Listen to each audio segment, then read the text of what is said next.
नमस्कार दोस्तों, स्वागत है आप सभी का आपके अपने YouTube channel all exam guide गुरु पर। दोस्तों, मैं अजीत आपके लिए आज के इस वीडियो में पंचायती राज से संबंधित सामान्य ज्ञान के प्रश्न लेकर आया हूं। हर एग्जाम में पंचायती राज व्यवस्था से क्वेश्चन पूछे जाते हैं। अगर आप भारत में रहते हैं तो ग्रामीण स्थिति का भी आपको जानकारी होना चाहिए अगर आप सरकारी अफसर बनना चाहते हैं। इस टॉपिक से हर एग्जाम में कम से कम 3 से 4 नंबर के प्रश्न पूछे जाते हैं। अगर आपने ये सारे प्रश्न याद कर लिए 100% रट लो, इनसे बाहर पंचायती राज बिल्कुल नहीं जाएगा।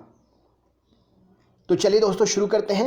वीडियो बहुत इंपॉर्टेंट होने वाला है, तो अंत तक सारे प्रश्नों को देखते हुए याद कर लीजिएगा। नोट्स बनाना चाहते हैं तो नोट्स बना लीजिएगा। सबसे पहला प्रश्न ये रहा स्क्रीन पर। क्वेश्चन नंबर 1 आपसे पूछा गया है, पंचायती राज दिवस कब मनाया जाता है? तो पंचायती राज दिवस 24 अप्रैल को मनाया जाता है। 73वां संविधान संशोधन अधिनियम 1992 कब से लागू हुआ था? तो 24 अप्रैल 1993 से 73वां संविधान संशोधन अधिनियम 1992 जो है लागू हुआ था। भारत में पंचायती राज अधिनियम कब लागू हुआ? तो 25 अप्रैल 1993 को भारत में पंचायती राज अधिनियम लागू हो गया था। भारत में पंचायती राज प्रणाली का शुभारंभ कब से और कहां से हुआ है? तो भारत में पंचायती राज प्रणाली का शुभारंभ 2 अक्टूबर 1959 से नागौर से हुआ है। भारत में पहला नगर निगम कहां पर स्थापित हुआ था? तो भारत में पहला नगर निगम चेन्नई में स्थापित हुआ था। भारत में सबसे पहले राजस्थान में पंचायती राज की स्थापना किस वर्ष हुई थी? तो भारत में पहले राजस्थान में पंचायती राज की स्थापना 1959 में हुई थी। भारत में सही मायने में स्थानीय स्वशासन का जनक किसे कहा जाता है? तो लॉर्ड रिपन को भारत में सही मायने में स्थानीय स्वशासन का जनक कहा जाता है। भारत में सामुदायिक विकास कार्यक्रम कब आरंभ हुआ? तो भारत में सामुदायिक विकास कार्यक्रम जो है 2 अक्टूबर 1952 से आरंभ हुआ। भारतीय संविधान के अनुच्छेद में कौन सा अनुच्छेद राज्य सरकारों को ग्राम पंचायतों को संगठित करने का निर्देश देता है? तो अनुच्छेद 40 में राज्य सरकारों को ग्राम पंचायतों का संगठन करने का निर्देश दिया जाता है। भारतीय संविधान के किस भाग में पंचायती राज से संबंधित प्रावधान है? तो भारतीय संविधान के भाग 9 में पंचायती राज से संबंधित प्रावधान है। 73वां संविधान संशोधन किससे संबंधित है? तो पंचायती राज प्रणाली से संबंधित है 73वां संविधान संशोधन। 73वां और 74वां संविधान संशोधन के समय भारत के प्रधानमंत्री कौन थे? तो पीवी नरसिम्हा राव 73वां और 74वां संविधान संशोधन के समय भारत के प्रधानमंत्री थे। 73वां संविधान संशोधन अधिनियम 1992 का मुख्य उद्देश्य क्या था? तो पंचायत राज व्यवस्था को संवैधानिक दर्जा प्रदान करना 73वां संविधान संशोधन अधिनियम 1992 का मुख्य उद्देश्य था। 73वां संविधान संशोधन अधिनियम 1992 किस वर्ष पारित हुआ? तो 1992 में 73वां संविधान संशोधन अधिनियम पारित हुआ। 73वां संविधान संशोधन द्वारा कौन सी अनुसूची संविधान में शामिल की गई? तो 73वें संविधान संशोधन के द्वारा 11वीं अनुसूची जो है संविधान में शामिल की गई। 73वें संविधान संशोधन द्वारा पंचायत संबंधी प्रावधान संविधान के किस भाग में जोड़े गए? तो पंचायत संबंधी प्रावधान भाग 9 में जोड़े गए। 73वां संविधान संशोधन में पंचायतों को कौन से मुख्य कार्यों की जिम्मेदारी सौंपी गई? तो सामाजिक न्याय और आर्थिक विकास की जिम्मेदारी पंचायतों को 73वें संविधान संशोधन के अंतर्गत सौंपी गई। 73वें संशोधन में पंचायती राज संस्थाओं के लिए किस प्रकार के चुनाव का प्रावधान किया गया था? तो 73वें संविधान संशोधन में पंचायती राज संस्थाओं के लिए प्रत्यक्ष और गुप्त मतदान वाले चुनाव का प्रावधान किया गया था। 75वें संशोधन में कौन सी अनुसूची जोड़ी गई? तो 75वें संशोधन में 11वीं अनुसूची जोड़ी गई। अशोक मेहता समिति किससे संबंधित थी? तो पंचायती राज से अशोक मेहता समिति जो है संबंधित थी। एक विकास खंड पर पंचायत समिति कैसी होती है? तो एक विकास खंड पर ब्लॉक लेवल पर एक पंचायत समिति जो है ये एक प्रशासकीय अभिकरण के समान होती है। नेक्स्ट क्वेश्चन देखते हैं। किस अनुसूची में दर्ज विषयों के लिए पंचायतों को शक्तियां हस्तांतरित करने हेतु अधिकृत किया गया है? तो 11वीं अनुसूची में दर्ज विषयों के लिए पंचायतों को शक्तियां हस्तांतरित करने हेतु अधिकृत किया गया है। किस राज्य में पंचायत राज प्रणाली नहीं है? तो अरुणाचल प्रदेश में पंचायत राज प्रणाली नहीं है। किस संशोधन में महिलाओं के लिए ग्राम पंचायत में 1/3 सीटें आरक्षित की गईं? तो 73वें संविधान संशोधन में ग्राम पंचायत में महिलाओं के लिए 1/3 सीटें आरक्षित की गईं। किसकी सिफारिश पर भारत में पंचायती राज व्यवस्था की स्थापना हुई? तो बलवंत राय मेहता समिति की सिफारिश पर भारत में पंचायती राज की स्थापना हुई। किसके अंतर्गत पंचायती राज व्यवस्था का वर्णन है? तो नीति निर्देशक सिद्धांतों के अंतर्गत पंचायती राज व्यवस्था का वर्णन है। नेक्स्ट क्वेश्चन, गांव के लिए कितना आरक्षण का प्रावधान किया गया है? तो गांव के लिए कम से कम एक तिहाई आरक्षण का प्रावधान किया गया है। ग्राम पंचायतों की आय का स्रोत क्या है? तो मेला व बाजार कर जो होता है वो ग्राम पंचायत की आय का स्रोत है। ग्राम पंचायतों के काम का सामाजिक अंकेक्षण यानी कि ऑडिट कौन करता है? तो ग्राम सभा ग्राम पंचायतों के काम का सामाजिक अंकेक्षण यानी कि ऑडिट करती है।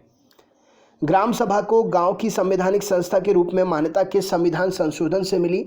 तो ग्राम सभा को गांव की संवैधानिक संस्था के रूप में 73वें संविधान संशोधन 1992 से मान्यता मिली। छत्तीसगढ़ में सरपंच उप सरपंच के विरुद्ध गठन को कितनी अवधि तक अविश्वास प्रस्ताव नहीं लाया जा सकता? तो छत्तीसगढ़ में सरपंच उप सरपंच के विरुद्ध गठन को 1 वर्ष की अवधि तक अविश्वास प्रस्ताव नहीं लाया जा सकता है। छत्तीसगढ़ सहित अविभाजित मध्य प्रदेश में नवीन पंचायती राज कब लागू किया गया? तो छत्तीसगढ़ सहित अविभाजित मध्य प्रदेश में नवीन पंचायती राज जो है 25 जनवरी 1994 को लागू हुआ। देश के सामाजिक व सांस्कृतिक उत्थान के लिए कौन सा कार्यक्रम चलाया गया? तो सामुदायिक विकास कार्यक्रम देश के सामाजिक व सांस्कृतिक उत्थान के लिए चलाया गया। देश में त्रिस्तरीय पंचायती राज व्यवस्था को किन राज्यों में सर्वप्रथम अपनाया गया? तो आंध्र प्रदेश और राजस्थान में देश में त्रिस्तरीय पंचायती राज व्यवस्था को सर्वप्रथम अपनाया गया। नगरीय स्थानीय स्वशासन निकायों के चुनाव कौन करवाता है? तो राज्य निर्वाचन आयोग नगरीय स्थानीय स्वशासन निकायों के चुनाव को करवाता है। पंचायत का कार्यकाल कितने वर्ष का होता है? तो 5 वर्ष का पंचायत का कार्यकाल होता है। पंचायत के कार्यकाल का आरंभ कब से माना जाता है? तो पंचायत के प्रथम अधिवेशन के लिए जो नियत तारीख होती है उससे पंचायत का कार्यकाल आरंभ माना जाता है। पंचायत के चुनाव कराने हेतु निर्णय किसके द्वारा लिया जाता है? तो राज्य सरकार के द्वारा पंचायत के चुनाव कराने के निर्णय को लिया जाता है। पंचायत के विघटन के बाद कितने समय के पूर्व पुनः निर्वाचन का आवश्यक होना है? तो विघटन की तारीख से 6 माह से पहले पंचायत का चुनाव हो जाना चाहिए। पंचायत चुनाव लड़ने के लिए न्यूनतम आयु सीमा क्या रखी गई है? तो 21 वर्ष पंचायत का चुनाव लड़ने के लिए न्यूनतम सीमा जो है 21 वर्ष रखी गई है। पंचायत समिति की गठन किस स्तर पर होता है? तो पंचायत समिति का गठन जो है प्रखंड स्तर पर होता है। पंचायत स्तर पर राज्य सरकार का प्रतिनिधित्व कौन करता है? तो पंचायत स्तर पर राज्य सरकार का प्रतिनिधित्व ग्राम प्रधान करता है। पंचायत राज का मुख्य उद्देश्य क्या है? तो पंचायती राज का मुख्य उद्देश्य जनता को प्रशासन में भागीदारी योग्य बनाना मुख्य उद्देश्य है। पंचायती राज की सबसे छोटी इकाई क्या है? तो ग्राम पंचायत पंचायती राज की सबसे छोटी इकाई है। पंचायती राज के कार्यक्षेत्र में क्या नहीं आता है? तो माध्यमिक शिक्षा पंचायती राज के कार्यक्षेत्र में नहीं आती है। पंचायती राज को किसके स्वशासन की इकाई के रूप में संगठित किया गया है? तो राज्य के नीति निर्देशक तत्व के इकाई के रूप में संगठित किया गया है पंचायती राज को। पंचायती राज प्रणाली कहाँ नहीं है? अरुणाचल प्रदेश में नहीं है। पंचायती राज प्रणाली किस पर आधारित है? तो सत्ता के विकेंद्रीकरण पर पंचायती राज प्रणाली आधारित है।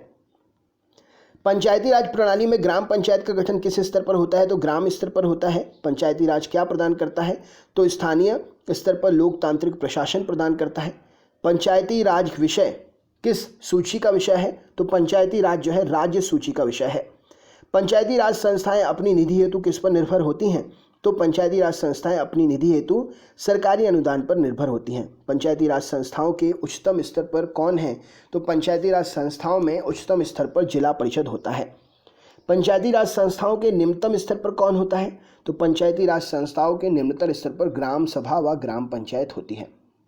पंचायती राज संस्थाओं के पुनर्निर्वाचन हेतु कौन उत्तरदायी है? तो राज्य निर्वाचन आयोग पंचायती राज संस्थाओं के निर्वाचन हेतु उत्तरदायी है। पंचायती राज संस्थाओं के संगठन के 2 स्तर होने के सुझाव किसने दिए? तो अशोक मेहता समिति ने पंचायती राज संस्थाओं के संगठन के 2 स्तर होने के सुझाव को दिया। पंचायती राज संस्था के अधिकतम आय का स्रोत? तो सरकारी अनुदान इस प्रश्न के लिए सही उत्तर हो जाएगा। पंचायतों के चुनाव का भार किस संस्था को सौंपा गया है? तो राज्य निर्वाचन आयोग को पंचायतों के चुनाव का भार सौंपा गया है। प्रथम पंचायती राज व्यवस्था का उद्घाटन पंडित जवाहरलाल नेहरू ने 2 अक्टूबर 1959 को कहां पर किया था? तो नागौर में 2 अक्टूबर 1959 को किया था। बलवंत राय समिति ने प्रतिवेदन के अनुसार महत्वपूर्ण संस्था कौन सी है? तो पंचायत समिति। बलवंत राय समिति के प्रतिवेदन के अनुसार सबसे महत्वपूर्ण संस्था जो है पंचायत समिति है। भारत में त्रिस्तरीय पंचायती राजतंत्र की सिफारिश किसने की थी? तो बलवंत राज मेहता समिति ने की थी। रायपुर को नगर निगम का दर्जा कब मिला? तो 1967 में रायपुर को नगर निगम का दर्जा मिला। लोकतांत्रिक विकेंद्रीकरण का सुझाव किसने दिया था? तो बलवंत राय मेहता ने लोकतांत्रिक विकेंद्रीकरण का सुझाव दिया था।